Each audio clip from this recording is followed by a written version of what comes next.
नमस्कार, आप देख रहे हैं हम लोग और मैं हूं नगमा। और आज हम बात करेंगे हम लोग में उत्तर प्रदेश के चुनाव की, बल्कि उत्तर प्रदेश में अखिलेश फैक्टर की। उत्तर प्रदेश का एक ऐसा चुनाव है जिसमें कोई बहुत बड़ा मुद्दा हावी नहीं है चुनाव पर, और अखिलेश यादव की ये कोशिश रही है कि वो इस चुनाव को व्यक्तित्व की लड़ाई में बदल दें, यानी कि एक personality contest, Akhilesh versus the rest. हालांकि पिछले 6 महीने उनके लिए काफी मुश्किल रहे हैं, सियासी तौर पर भी और जाती तौर पे भी। यूपी के चुनावी अखाड़े में बीजेपी के पास कोई भी चीफ मिनिस्टरियल कैंडिडेट नहीं है, कोई उम्मीदवार नहीं है जिसे कि मुख्यमंत्री के तौर पर प्रोजेक्ट किया जा रहा है। और बहुजन समाज पार्टी की तो सुप्रीमो है मायावती, उनके अलावा वहां कोई नहीं है, और वो पॉपुलैरिटी में पिछड़ गई हैं अखिलेश से, क्योंकि अखिलेश युवाओं की पहली पसंद बनते जा रहे हैं। पूरा फोकस उनका नौजवानों पे रहा है, और वो इस चुनाव को अखिलेश बनाम बाकी बनाना चाहते हैं। कुछ हद तक वो कामयाब होते भी नजर आ रहे हैं, और हम आज समझना चाहेंगे इस चर्चा के दौरान कि कैसे हुआ है अखिलेश यादव का ये मेक ओवर। अगर आप मानते हैं कि उनका एक मेक ओवर है, एक ऐसे बेटे से जिन्हें गद्दी विरासत में मिली थी, जो थोड़े घबराए हुए से लेकर अब एक ऐसे युवा नेता में जो समाजवादी पार्टी को एक नई ऊर्जा दे रहा है और उसके पुराने ढांचे को कामयाबी से चुनौती दे रहा है। एक आत्मविश्वास से भरे नेता, एक लायक बेटा जो अपने पिता से मूल्यों को लेकर टकराते हैं लेकिन पूरे आदर के साथ। और आज तो हम इसी पर चर्चा करेंगे कि यूपी में जो अखिलेश फैक्टर है वो कितने कामयाब है। हमारे साथ मौजूद है पूरा पैनल जो यूपी पर पैनी नजर रखे हुए हैं। संजय कुमार हैं जो डायरेक्टर हैं CSDS के, संजय सिंह हैं पॉलिटिकल एडिटर फर्स्ट पोस्ट के, संजय यूपी से अभी घूम कर आए हैं। हमारे साथ स्मिता गुप्ता हैं एसोसिएट एडिटर द हिंदू की, यूपी से लौट कर आई हैं। लखनऊ से जुड़ रहे हैं हमारे साथ ब्रजेश शुक्ला वरिष्ठ पत्रकार, अंबिकानंद सहाय यहाँ स्टूडियो में मौजूद हैं वरिष्ठ पत्रकार, और पंखुड़ी पाठक जो समाजवादी पार्टी की प्रवक्ता हैं। और उनसे हम ये समझेंगे कि अखिलेश यादव जो युवाओं पर इतना फोकस कर रहे हैं उसमें वो कितने कामयाब हैं, क्या वाकई वो युवाओं के नेता बन पा रहे हैं। अंबिकानंद जी, यूपी में हमेशा कहा गया कि पहले कहा जाता था कि यहाँ पर 4.5 मुख्यमंत्री हैं, मुलायम, आजम, रामगोपाल, शिवपाल, और आधे हैं ये अखिलेश यादव। अखिलेश यादव इस आधे अधूरे मुख्यमंत्री से अब एक पूरे कामयाब मुख्यमंत्री और अपने आप में एक पर्सनालिटी कल्ट के तौर पर जो उभरे हैं, मानते हैं आप कि ये बदलाव नजर आ रहा है उनमें, और इस बार जो अखिलेश यादव हैं वो बड़े कॉन्फिडेंट और एक अलग किस्म के अखिलेश यादव नजर आ रहे हैं? भारतवर्ष में, हिंदुस्तान में रिबेलियन इज लव्ड, और इतिहास गवाह है। चंद्रबाबू नायडू ने जब अपने ससुर NT रामाराव के खिलाफ विद्रोह किया तो वर्चुअली इलेक्शन वो स्वीप कर गए जी। यही बात जयललिता के साथ दक्षिण में हुई। जब जानकी रामचंद्रन के खिलाफ उन्होंने विद्रोह किया तो वाकई एक नेता बनकर उभरी। अखिलेश यादव के साथ कमोबेश यही बात हो रही है। ट्रांसफॉर्मेशन फ्रॉम ए बेचारा चीफ मिनिस्टर टू ए तेज तर्रार पर्सनैलिटी। और चूंकि उम्र में वो कम है, युवा है, और मॉडर्न पढ़ाई लिखाई उनकी है, उनके व्यवहार से लगेगा ही नहीं कि वो गांव के कोई यादव हैं जी। कहने का मतलब मुलायम सिंह यादव की जो छवि थी जी, या मुलायम सिंह यादव की पार्टी की जो छवि थी उससे हट गए। अब देखिए विद्रोह से सबसे बड़ा लाभ क्या हुआ है? सबसे बड़ा लाभ हुआ, देखिए अगर विद्रोह नहीं हुआ होता तो मैं समझता हूं समाजवादी पार्टी को शायद 70 सीट भी उत्तर प्रदेश में इस बार नहीं आती।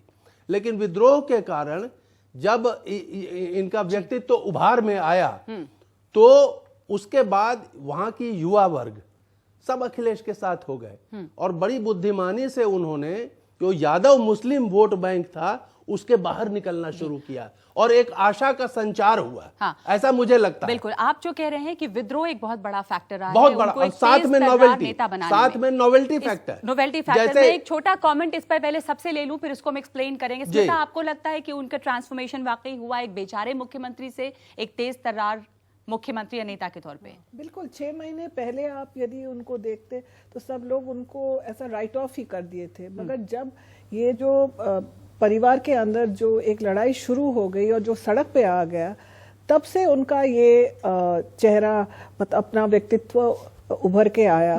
और इसमें उन्होंने भी अपनी कोशिश रखी। उन्होंने टेलीविजन इंटरव्यूज के माध्यम से, या आप देखेंगे एडवर्टाइजिंग कैंपेन में, जो एडवर्टाइजिंग कैंपेन उनका अपना था वो सब उन पे ही केंद्रित था। उन पे और उनके अपने परिवार, मतलब उनकी बीवी, उनके 3 बच्चों पे, उसमें कहीं शिवपाल या और कोई नहीं था। तो उससे लोगों को लगने लगा कि ये एक आदर्श लड़का भी है, आदर्श नेता भी हो सकता है। कुल मिला के एक ऐसे मुख्यमंत्री जो कि एक आदर्श बेटा भी हैं, आदर्श पति हैं, एक फैमिली मैन हैं, एक बड़े आदर्श युवा हैं, काम करते हैं, मेहनत में विश्वास करते हैं, काम बोलता है, जो कैंपेन, ये कुछ टाइम पहले तक एक ऐसे नेता जो समहाउ मुख्यमंत्री बन गए थे, उनको मिल गई थी गद्दी, से लेकर जो गद्दी को क्लेम कर रहा है राइटफुली। संजय जी, आप मानते हैं ऐसा हुआ है? हाँ, मैं मानता हूं, लेकिन मैं थोड़ा सा डिफर करूंगा। मैं इसको विद्रोह नहीं मानता। मैं नहीं समझता कि अखिलेश यादव ने कोई बड़ा विद्रोह किया। मुझे लगता है अखिलेश यादव ने मूल्यों की राजनीति पे चलने का रास्ता बनाया और उस पर चलने का उन्होंने एक दृढ़ संकल्प किया। ये मूल्यों की राजनीति है। जो दागी छवि के लोग हैं, हमारी पार्टी में हैं, उनको मैं दरकिनार करूंगा, उनको मैं टिकट नहीं देने की गुजारिश करूंगा, और जो लोग उनके टिकट देने के लिए सिफारिश करेंगे उनसे मुझे लड़ाई झगड़ा करना, द्वंद्व करना पड़ेगा। तो मैं इसको विद्रोह नहीं मानता, बल्कि मुझे लगता है अखिलेश यादव ने मूल्यों की राजनीति पे चलने का संकल्प किया और उस पर आगे बढ़े, और उससे जो पूरे जो ट्रांसफॉर्मेशन उनकी छवि में आया है। और युवाओं की बहुत बात हो रही है कि उनकी छवि युवाओं में बहुत बढ़ी है। मुझे लगता है युवाओं में नहीं, अगर आप हर वर्ग में देखें, जाति के आधार पर अलग अलग जातियों में देखें, सब में कोई दो मत नहीं कि उनकी छवि में बहुत परिवर्तन आया। और पिछले 6-8 महीनों में जो मुख्यमंत्री अखिलेश यादव जिस तरह के मुख्यमंत्री दिखाई पड़ते थे, उससे बिल्कुल अलग दिखाई पड़ते हैं। क्या ब्रजेश शुक्ला हमारे साथ लखनऊ से जुड़ रहे हैं? आपको अखिलेश यादव अब एक बदले हुए मुख्यमंत्री लगते हैं?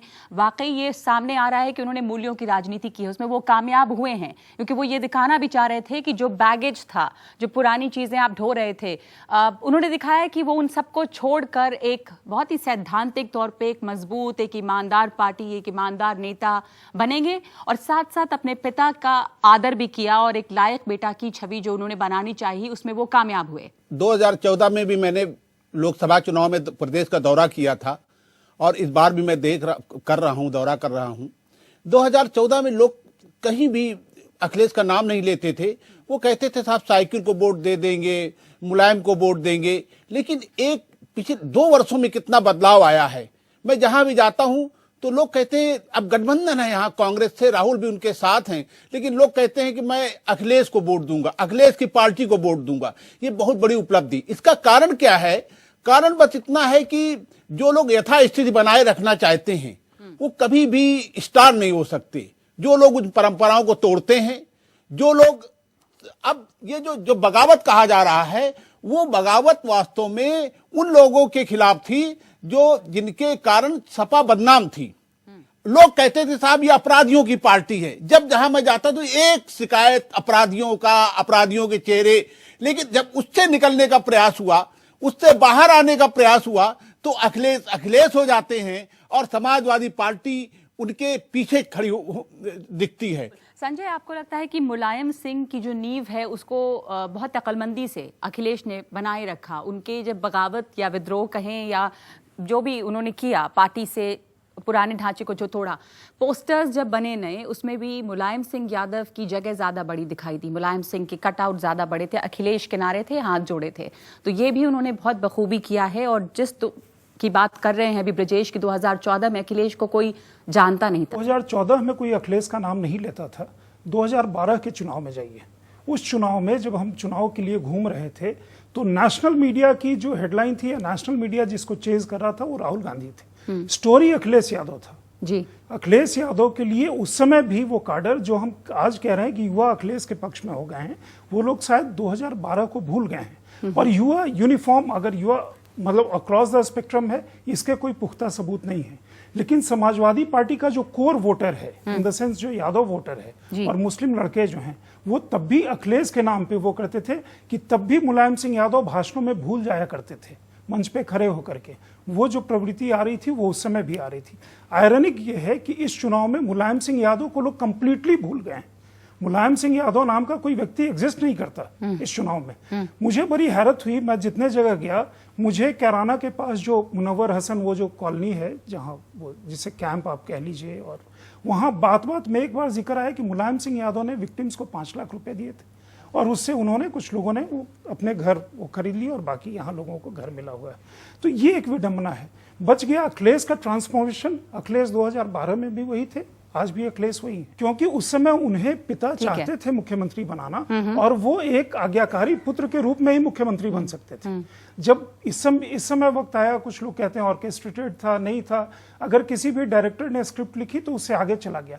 एक बहुत महत्वपूर्ण पक्ष लोग भूल जाते हैं कि अखिलेश का ये जो महिमा मंडन हुआ है, इसमें इलेक्शन कमीशन का वो जो ऑर्डर आया जिसमें sign and seal Akhilesh Yadav को दे दिया गया, साइकिल और सपा, वो काफी बड़ा उस महिमा, क्योंकि एक लड़ाई चल रही थी उसमें आपने उसको। पर आप ये नहीं मानेंगे कि चूंकि अखिलेश इतने बड़े हो गए थे कि साइकिल और वो उनके पक्ष में गया? ये भी थोड़ा सा ग्राउंड पे देखना होगा कि आगे जैसे चरण बढ़ता है, जो मतलब यहाँ आप देखते हैं कि उस तरह का है। मुलायम सिंह की नहीं, वो जो पोस्टर है उसमें फिर राहुल, तो मैं आपसे जानूंगी आप सबसे कि इस बार स्टोरी क्या है? मुलायम स्टोरी है, राहुल स्टोरी है, राहुल स्टोरी है ही नहीं, अखिलेश स्टोरी है जैसे आप 2012 की कह रहे थे। पर पंखुड़ी, आपके लिए बड़ी अच्छी खबर है, आप समाजवादी पार्टी की प्रवक्ता हैं, क्या अपील करता है युवाओं को उनमें, और वाकई जो पार्टी क्रिमिनल्स की पार्टी के तौर पर जानी जाती थी उसकी छवि साफ करने में कामयाब हुए हैं? ये सीएम साहब में कोई बदलाव नहीं आया, मुझे लगता है सिचुएशंस में बदलाव आया है, जिसकी वजह से आज दुनिया के सामने जो उनकी इमेज आई है, जो लोग भी उनसे कांटेक्ट में रहे हैं शुरू से, हम लोग जैसे, मैं अपने कॉलेज डेज से उनसे संपर्क में हूँ, जो भी उनसे मिलता है वो जानता है कि उनकी क्या पर्सनालिटी, और बिना इम्प्रेस हुए नहीं जाता। लेकिन जिस तरह से सारी चीजें आउट इन दी ओपन आ गई, जिस तरह से मीडिया में कवर हुआ, तब लोग उन्हें पहचानने लगे। पहले जो उनके संपर्क में थे या उनके साथ काम किया था या जो यूपी के लोग थे बेसिकली, वो लोग ही ज्यादा उनकी पर्सनालिटी के बारे में जानते थे। और ये पिछले कुछ महीनों की बात नहीं है, जो चेंजेस वो करने की कोशिश कर रहे हैं, ये मुझे लगता है 5 साल पहले से इसकी शुरुआत हो गई थी। फर्क ये था कि आप कितना अपने आप को असर्ट कर पा रहे हो, और इन 5 सालों में बहुत सी चीजें उन्होंने ऐसी कर दिखाई जिसमें बहुत रेजिस्टेंस उन्हें हुआ। आप देखिए 5 साल पहले भी इलेक्शन के टाइम पे डीपी यादव को उन्होंने पार्टी से बाहर किया था, जो कि बहुत बड़ी बात है। कोई भी वेस्ट यूपी से जानता है कि इतनी बड़ी पर्सनैलिटी को साइड लाइन करना, क्योंकि 2 जनरेशन जब होती हैं और आप कोई भी रेवोल्यूशनरी आइडिया लाते हैं, आपको उसमें रेजिस्टेंस फेस करनी पड़ती है।